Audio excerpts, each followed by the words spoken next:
Bonjour, mon nom est Simon Chapelot. Je viens de fêter mon 46e anniversaire. Et je suis entrepreneur en nettoyage haute pression.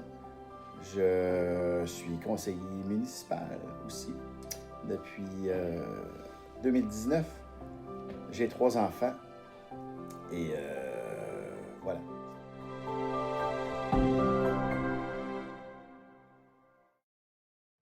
C'est quoi les premiers signes qui t'ont amené à penser que tu avais un problème? Bien, à quelque part autour du, je dirais, entre le 7 et le 14 août, là, je ne suis pas certain exactement de la date, mais j'ai commencé à perdre ma sandale du pied droit. Puis je marchais, puis la sandale, elle s'en allait en avant, fait que je trouvais ça assez particulier. J'ai pris, fait que là, j'ai laissé ça aller. Puis quand je conduisais, je me rendais compte que je perdais toujours la sandale quand je pesais sur la pédale du camion. Fait que je trouvais ça assez particulier. Une tumeur au cerveau, c'est une cellule anormale qui se développe, se multiplie et s'assemble pour former une plus grosse masse, ce qu'on appelle la tumeur au cerveau. La fin de semaine du 18-19 août, je me suis levé le dimanche matin et là, je boitais. J'avais de la difficulté un petit peu à marcher. Fait qu'on voit l'évolution de ça. Ça s'est quand même fait assez rapidement. Donc, c'est comme ça que je me suis rendu compte que j'avais un problème. Là, j'ai consulté un médecin dans cette semaine-là qui m'a dit, repose-toi, ça va passer. Je suis retourné début septembre pour lui dire, regarde, je me suis reposé, mais ça passe pas. Je dis, fais les tests que tu veux, mais trouve c'est quoi. Et puis, elle dit, bon, on va commencer par ce qui pourrait potentiellement te tuer. Donc, on va commencer par un scan. Et finalement, elle a trouvé une masse au lobe frontal gauche, qui est exactement ici. Et puis, après ça, ça a déboulé. Les symptômes d'une tumeur au cerveau sont nombreux. Il y a des vertiges, des faiblesses musculaires, des problèmes de coordination, des soudains changements dans la personnalité, dans le comportement, des convulsions, des crises d'épilepsie. Mais pour mon père, c'est surtout les faiblesses musculaires et les problèmes de coordination qui ont commencé à sa jambe droite. Comment tu te sentais au début versus comment tu te sens maintenant?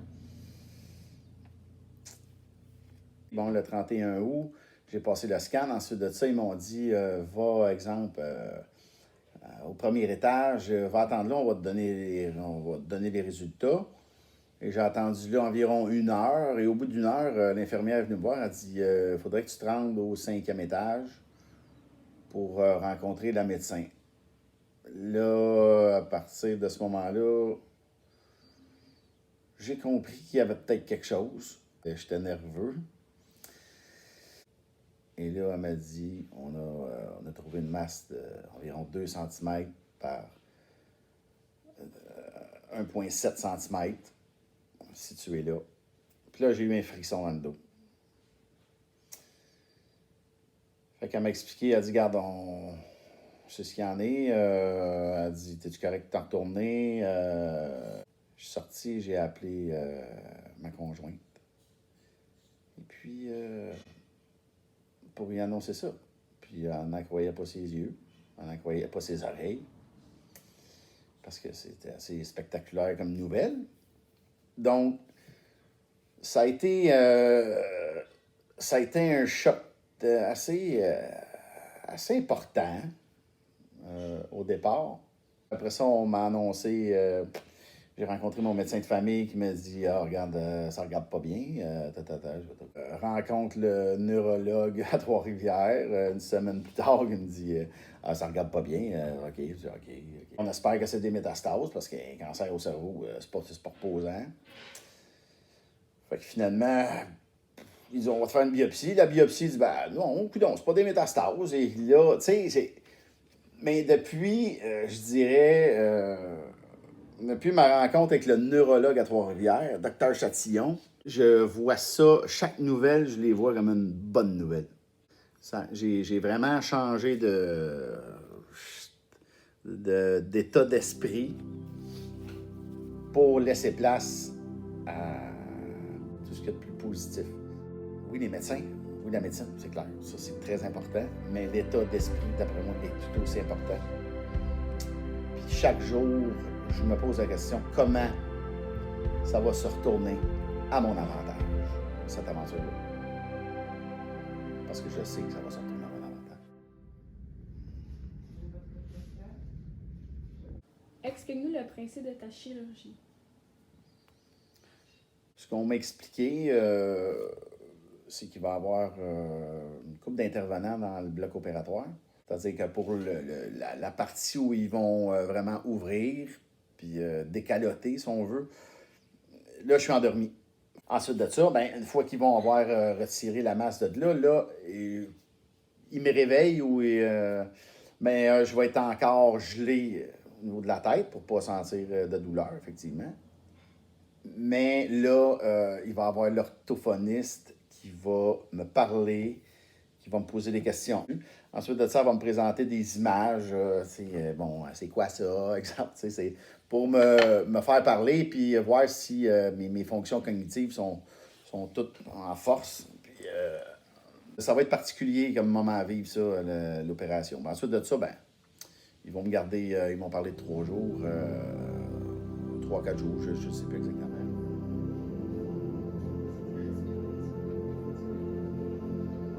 Mais j'ai quelque chose que je répète à tout le monde, c'est que j'ai un excellent pouvoir de guérison. Puis ça, je l'ai prouvé plein de fois dans ma vie, au courant de ma vie, avec des blessures.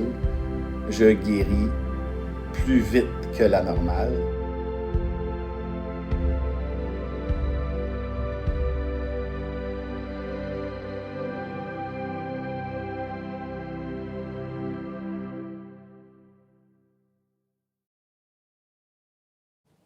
Aujourd'hui, quand je suis allé au CHUM, la première rencontre à 9h30 avec le docteur Labidi, ça s'est bien passé. Il a vu mon moral, il a vu que j'étais blindé. Il m'a expliqué un peu ce qu'il en était, ce qu'il avait fait, l'intervention qu'il avait faite. Puis il m'a parlé que il était temps qu'il l'enlève parce que c'était agressif. Ça avait été un petit peu plus creux à un endroit, un peu plus proche du cerveau moteur qui était... c'était risqué d'aller intervenir. Ça, ils l'ont laissé là, mais c'était risqué d'intervenir là pour... ça pouvait possiblement me créer des problèmes de mémoire, problèmes de langage, plein de problèmes majeurs que là, ils ont jugé, les chirurgiens, de laisser ça là, puis de le traiter autrement, par la radiothérapie, par la chimiothérapie. Fait que, puis là, ensuite de ça, ben là, je vais rentrer dans le centre de recherche. Il a dû se raser la tête parce qu'après un certain moment, les traitements de radiothérapie sont tellement forts que les cheveux commencent à tomber. Après l'opération, mon père a décidé de se créer une page Facebook pour donner des nouvelles, raconter des anecdotes de sa vie quotidienne et prouver à tout le monde qu'il peut déjouer l'incurable. Il reçoit des centaines de commentaires sur chacune des publications qu'il fait, une à chaque jour. Un journaliste qui a vu se passer ses vidéos a même décidé d'écrire un article sur lui et de le mettre à la première page du journal L'Action. Il continue de nous rendre fiers à chaque jour, non seulement sa famille, mais aussi les milliers de personnes qui le supportent. Pour la suite, mon père est numéro 026 du programme de recherche du CHUM, un casque qui traite les cancers du cerveau, qui est tout nouveau au Québec.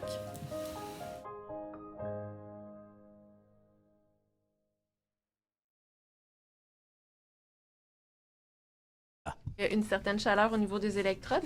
Les gens sont souvent étonnés. Ils me disent « Ah, mais tu donnes pas des soubresauts. » Ils pensent que ça donne des chocs électriques, mais non, il n'y a pas de choc électrique. Il y a un système qui génère là, des champs électriques qui s'en vont dans la tête de madame là, par les 36 électrodes que son conjoint là, a posées tantôt.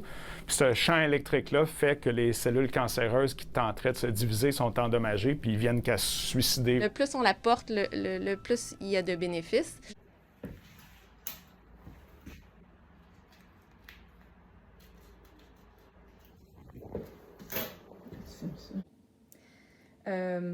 En fait, c'est vraiment beaucoup d'émotions mélangées. C'est comme un choc au début, c'est un choc. Donc, on passe par toutes sortes d'émotions. Moi, c'est le même que je me sens depuis le début. Comme une grosse boule d'émotions. Je sais jamais c'est laquelle qui va popper. Des fois, j'ai le goût de pleurer dans mon petit coin.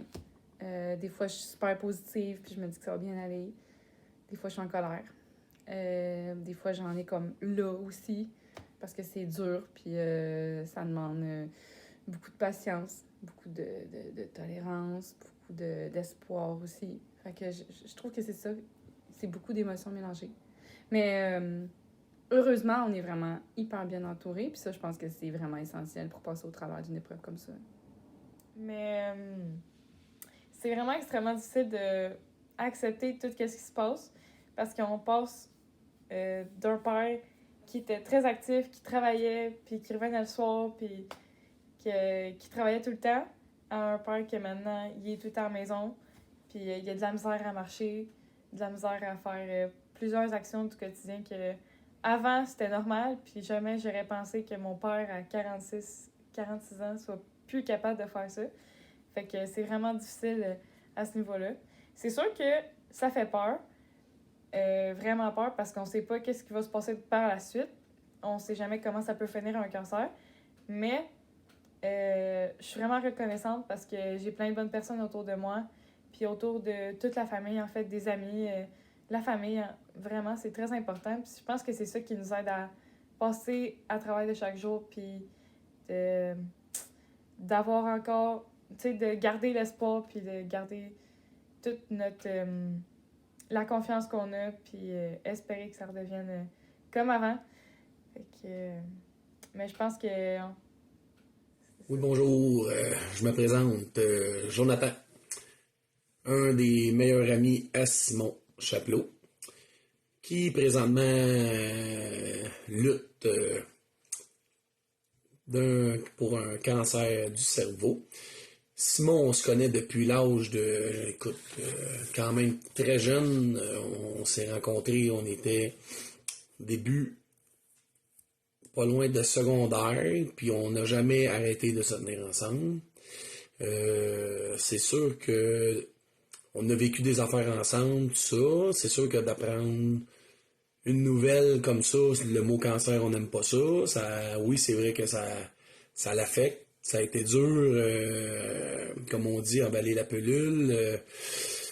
Mais écoute, c'est de jamais arrêter, de continuer, puis garde de rendre un service, d'aller faire un tour, d'aller faire de la Joliette, de changer les idées, de jaser.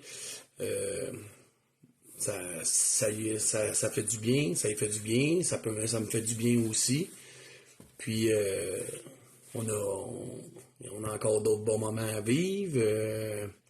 Puis, c'est ça qu'en général. On lâche pas.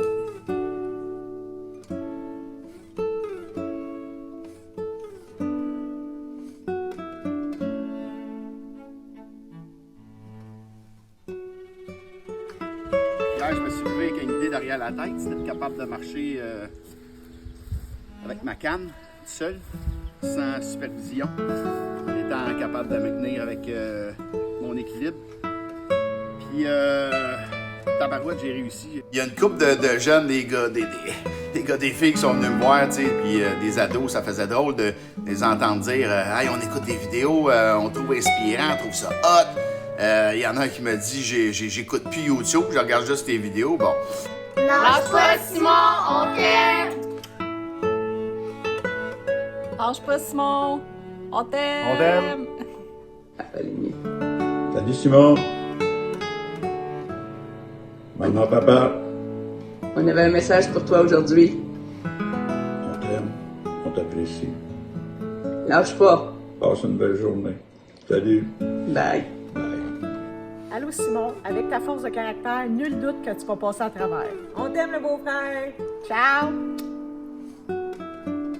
Salut Simon! Salut Simon! On voulait prendre 2 minutes pour te dire qu'on t'aime fort, Super! qu'on va toujours être là pour toi, Toujours. ta famille. T'es courageux, t'es un exemple pour tous. Puis, on pense fort à toi. Lâche pas surtout, mon chum. Lâche surtout pas. On t'aime. Salut Simon. Salut Simon! On espère que cette petite vidéo va contribuer à maintenir le moral extraordinaire que tu as déjà. tout ce qu'on veut te dire, c'est que tu es un genre d'apprécié avec une force extraordinaire, incroyable. C'est pas facile de faire des vidéos. Là qu'on le voit, les siens sont super bons. On pense toujours à toi, à Annie et aux enfants. On vous aime. Bonne journée. Non, je sais pas. Salut. Salut. Hey, salut mon frère! Salut Simon, on pense à toi à tous les jours. On t'aime! On est avec toi tous les jours. Lâche pas! On est là pour se battre. Bonjour maman, je t'aime! Hey Simon, continue comme ça. Je suis fier de toi. Lâche pas Simon, on est avec toi, on t'aime! On t'aime, papa!